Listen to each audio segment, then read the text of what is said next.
ڕاستە ئێمە ڕۆحی تەحەدیمان ئەبێ پێبێ، ئەبێ بەڕاستی خێرخواز بین و جدی بین لە ئیسلاحە و وابزانین ئیسلاح و خێرخوازی فیداکاری ئەوێ، لێبرانی زۆری ئەوێ، ڕۆحی جیهادی ئەوێ.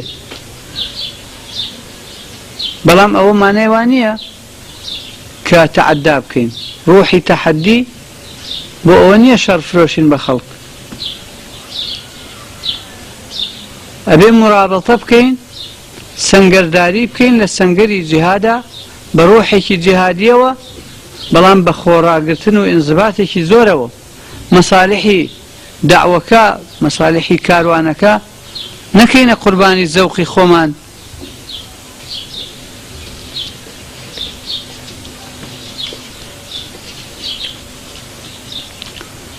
جاری وا هەیە کە کەسێک شەڕێک و پێفرۆشێ ئەوێ زۆر حەزەکە جوابی بیتەوە، چونکە لە دوای ئەو شەڕە موامەرەیەکی تری تەنزیم کردووە، چاڵێکی بۆ کەنووی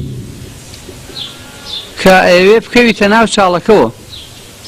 تۆ یا کارەکەت ئەوێ وریای ئەوە بی.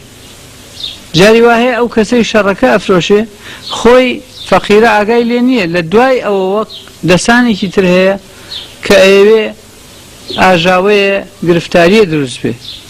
سەراحەت لەمە و سەریحتر لەمە ئەوەیە کە لایەنە ئیسلامیەکانی ساحەی خۆمان بە تایبەت لەو شارە برای ئێمەن، برای دینی ئێمەن، ئەوان بیانەوێ ئێمە برایان بین یان نەیانەوێ، بزانن چۆن برایەتێکە بکەن یان نەزانن، ئێمە ئەبێ بە برای خۆمانیان بزانین و ئەبێ مامەڵەی برایەتیان پێ لەگەڵ بکەین.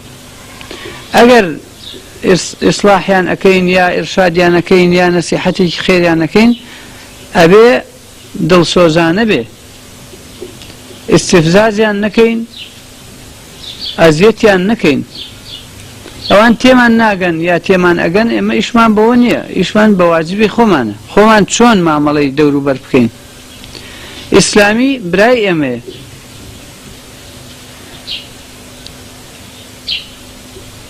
ئەبێ لەگەڵیانە باش بین، واجبمانە، نە وەکو مەسلحەتێکی سیاسی، واجبێکی مەبدەئیمانە، عیبادەتمانە.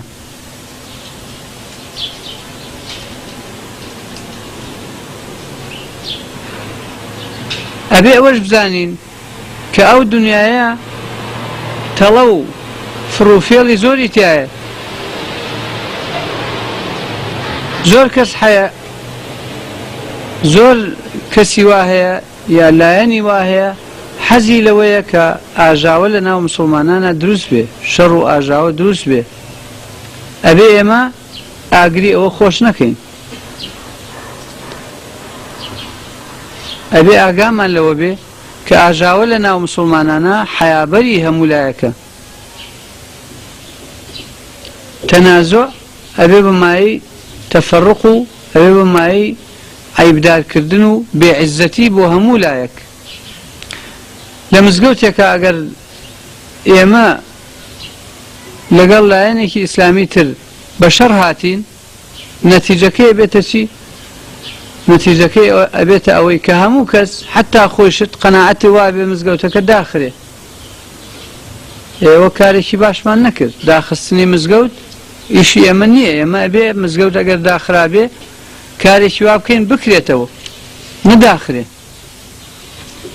هەر شتێ بێتە سەبەبی ئەوەی مزگەوت داخرێ ئەبێ ئێمە نەیکەین، وەلەو تەنازولی خۆشمان بێ،